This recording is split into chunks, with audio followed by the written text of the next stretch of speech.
नमस्कार, मैं हूं रुपेश श्रीवास्तव। आप देख रहे हैं भारत समाचार। इसमें भारत समाचार की टीम अगर बात की जाए तो आज 5 फरवरी है। आज जो है जिस तरह से मतदान यहाँ पड़ रहा है, मत पड़ रहा है, तो उसमें अगर बात की जाए तो यहाँ पर जिस तरह से यहाँ के मिल्कीपुर के जो है रिपोर्टर्स भी मेरे साथ मौजूद हैं, जो हमेशा उनकी पैनी नज़र रहती है चुनाव पे। तो बात करेंगे कैसा माहौल लग रहा है आपको, दिखाई पड़ रहा है? माहौल बहुत बढ़िया है, बहुत सुरक्षित ढंग से चुनाव हो रहा है, जो अभी तक देखने को मिला है। लेकिन यहाँ के जो सांसद हैं अवधेश प्रसाद, उनका कहना है कि यहाँ पर बीजेपी तमाम जगह बूथ कैप्चरिंग करने का प्रयास कर रही है।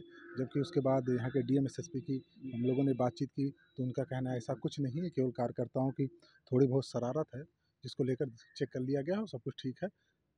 कैसा रहेगा चुनाव पे? चुनाव जिस हिसाब से अभी तक दोनों पार्टियां ताकत झोंकी हुई थी, उससे तो यही लग रहा है कांटे की टक्कर है और देखते हैं क्या होता है। लेकिन जिस तरह बात की जाए तो जो अगर देखा जाए तो अब इस समय 2 बजने वाले हैं और जो अभी बात की जाए तो 44% मत पड़ चुका है। क्या लग रहा है आपको, कितना मार्जिन और जाएगा आज?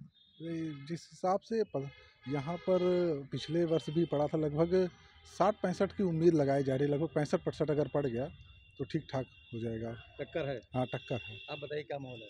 माहौल तो बहुत ही शांतिपूर्ण ढंग से चल रहा है। अभी तक जहाँ तक हम लोग गए हैं, रिपोर्टिंग जहाँ किया, तो बहुत ही साइलेंट में लोग मतदाता हैं और वोटिंग कर रहे हैं। लेकिन जो अप्रिय घटना की बात आ रही है, तो हमारी समस्या भी कहीं कुछ ऐसा प्रतीत नहीं हो रहा है। लेकिन जबकि हम लोगों ने अभी कप्तान सीएमडी से बात किया, तो उन लोगों का ऐसी कोई वारदात नहीं हुई। अगर हुई है तो उस पर कार्रवाई की जा रही है, लोगों को अरेस्ट किया जा रहा है। चलिए, आप तो जीरो उस पे हमेशा देखा, लोगों के बीच जाते हैं, लोगों से पूछते हैं, रुझान भी लेते हैं। तो कैसा लग रहा है आपके इस मिल्कीपुर में, कैसा रुझान है और क्या लग रहा है आपको है? रुपेश जी, जैसे कि हमेशा से ये होता आया है कि उपचुनाव को लोग हमेशा ये कहते पाए जाते हैं कि चुनाव शासन सत्ता का है, तो कुछ ऐसा ही प्रतीत भी हो रहा है। क्योंकि लंबे समय से यहाँ पर 2 दर्जन से अधिक बड़े मंत्री या विधायक कह लीजिए डेरा डाले हुए हैं और सपा की जो विपक्षी पार्टी है, कहीं न कहीं इन केन प्रकारेण पर्दे के पीछे से अप्रत्यक्ष रूप से वो कहीं न कहीं शिकंजा कस दिए हैं। सपा कहीं न कहीं साँस फूलती उसकी नज़र आ रही है और वो उसके बूथों पे उनके कार्यकर्ता नज़र नहीं आ रहे हैं। जो फाइट उनको अन्य चुनाव में देखने की मिलती थी समाजवादी पार्टी के कार्यकर्ताओं की, वो इस चुनाव में बिल्कुल नहीं दिख रही है। उनके बूथ एजेंट तक नदारद हैं और ऐसे में जो सपा प्रत्याशी हैं वो और उनके पिता अवधेश प्रसाद, जो कद्दावर नेता माने जाते हैं, जिनको अखिलेश यादव अपने बगल में बिठाते हैं, उनकी भी सांसें फूल रही हैं। वो खुद परेशान हैं कि आखिर चुनाव आयोग उनका साथ क्यों नहीं दे रहा है। ये इनका पक्ष है। लेकिन वहीं सत्ता पक्ष का कहना है कि टोटल झूठ बोल रहे हैं, सब कुछ ठीक चल रहा है, राम राज्य चल रहा है। जिलाधिकारी महोदय और जो वरिष्ठ पुलिस अधीक्षक महोदय हैं, उनका भी कहना है सब कुछ ठीक चल रहा है। लेकिन कुछ वीडियोज़ जो वायरल हुए हैं, वो शांति व्यवस्था की इनकी कलई खोल रहे हैं। लेकिन दोनों अधिकारियों का ये भी साथ में कहना है कि जो भी बातें आई हैं या जो भी वायरल वीडियो सोशल मीडिया से मिले हैं, उन पर उचित कार्रवाई की जाएगी। अब तो ये आने वाला समय बताएगा कि इन पर क्या कार्रवाई होती है। मतदान बढ़ा है, इसलिए दोनों भी प्रत्याशी उत्साहित हैं, कुछ भी हो सकता है। 65 से 68% मतदान होने की संभावना है।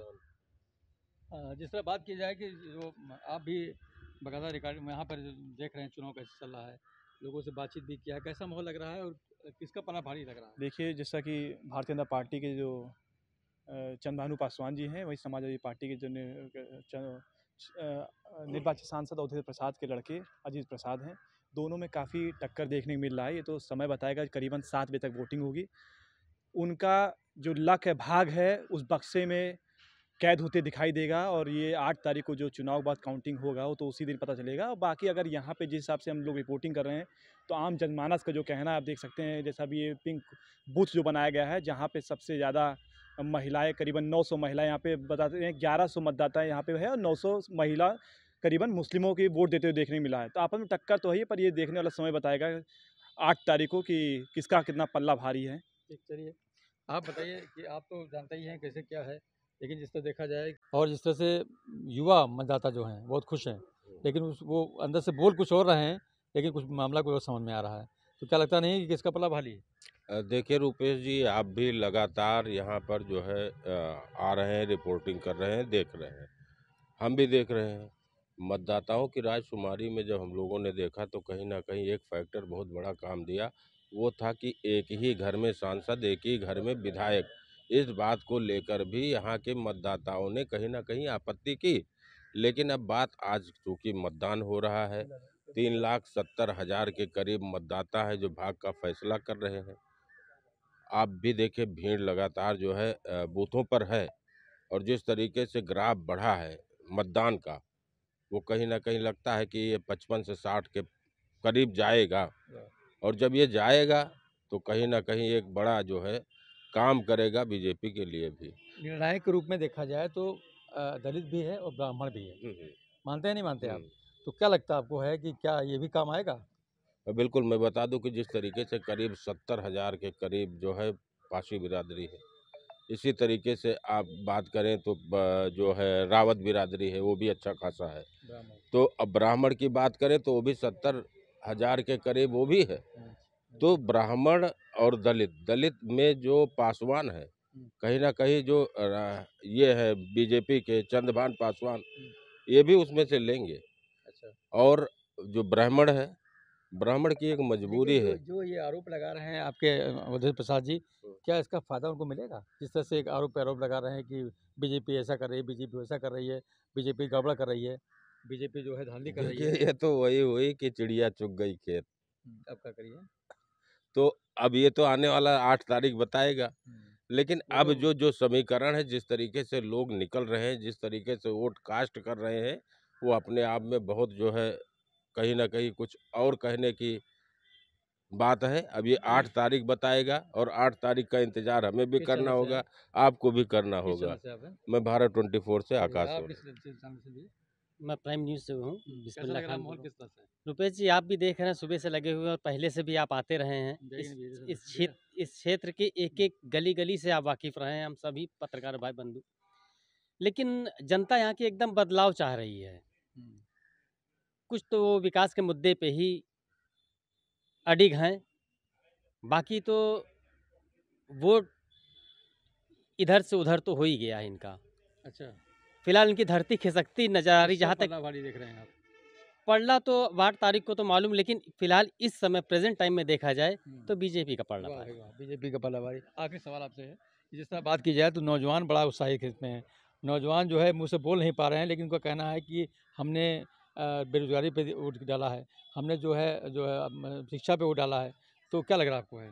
जी बिल्कुल रुपेश जी, आपको बता दें जिस तरीके से यहाँ पर जो अगर मुद्दे की बात कर लो आप, तो जो यहाँ युवा है, नौजवान है, बेरोज़गार है, शिक्षक है या किसान, जो बेरोज़गार की बात करेंगे, तो ये मिल्कीपुर क्षेत्र हमेशा कृषक क्षेत्र रहा है, किसानी का मुद्दा। यहाँ पर एक ही मुद्दा है, सालों से जो फसलें बर्बाद हो रही हैं, तो ये जो मुद्दा जो है, मैंने भी काफ़ी बूथों को देखा, मिल्कीपुर क्षेत्र को देखा, करेगा? बिल्कुल नुकसान करेगा, ये फाइट करेगा। और ये जो किसान जब पैदावार करता है ना, और जब काटने का वक्त आता है, तो बाबू ऐसा जो साँड़ जो है पूरा फसल चढ़ कर जाता है। तो किसान सोचता है क्या खाएंगे, क्या पिएंगे, हमारा परिवार कैसे जिया खाएगा। तो ये बहुत बड़ा फाइट करेगा ये। और अगर ये बता दें आपको, ये जो मुद्दे पर अगर इस मुद्दे पर जो किसान के लोगों ने अगर वोट किया, तो वाकई में कहीं ना कहीं बदल सकता है माहौल यहाँ का। अच्छा, आप बताइए जिस तरह से बात की जाए कि जो है जिस तरह से देखा जाए तो दोनों युवा हैं, चाहे अजीत हों, चाहे चंद्रभान हों, और चेहरा भी दोनों नया है। वो सांसद के लड़के हैं और ये जो है नए प्रत्याशी के रूप में यहाँ पर उतारे गए हैं।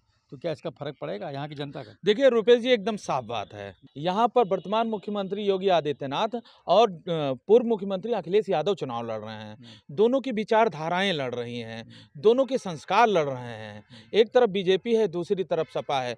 प्रत्याशी के नाम पर चुनाव मैं नहीं मानता हूँ कि यहाँ पर हो रहा है। यहाँ पर सीधी सीधी लड़ाई अखिलेश यादव बनाम योगी आदित्यनाथ, और दोनों ने अपना तन मन धन लगा दिया है, दोनों के नाक का विषय है और मिल्कीपुर को हर हालत में हासिल करना चाहते हैं। ये बूथों पर साफ साफ दिख जा रहा है, बहुत कुछ बताने की ज़रूरत नहीं है, सब कुछ एकदम अप्रत्याशित लग रहा है और लोग समझ रहे हैं, जान रहे हैं, लेकिन बहुत कुछ जानते हुए भी लोग नहीं बोलना चाह रहे हैं। ये तो आपको बता देंगे। जी, ये 8 तारीख को पता ये थे चलेगा। पत्रकार जो यहाँ के मिल्कीपुर में क्षेत्र में इसमें मौजूद हैं। अगर बात की जाए तो आज वोटिंग हो रही है और यहाँ मौजूद इस समय हैं और यहाँ का माहौल देख रहे हैं कि किस तरह से यहाँ पर रुझान है, कैसे यहाँ पर वोटर्स जो वोट डालने जा रहे हैं उनके दिल में क्या है, वो क्या चाहते हैं, कैसा प्रत्याशी चाहते हैं, उन्होंने देखा, बताया। जिस तरह से माहौल बता रहे हैं तो कुछ लोगों ने बताया कि बीजेपी अब की आ रही है, कुछ लोगों ने बताया कि सपा आगे है।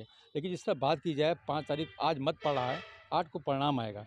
किसी सर पर ताज होगा ये तो आने वाला समय ही बताएगा। रुपेश श्रीवास्तव, भारत समाचार, मिल्कीपुर।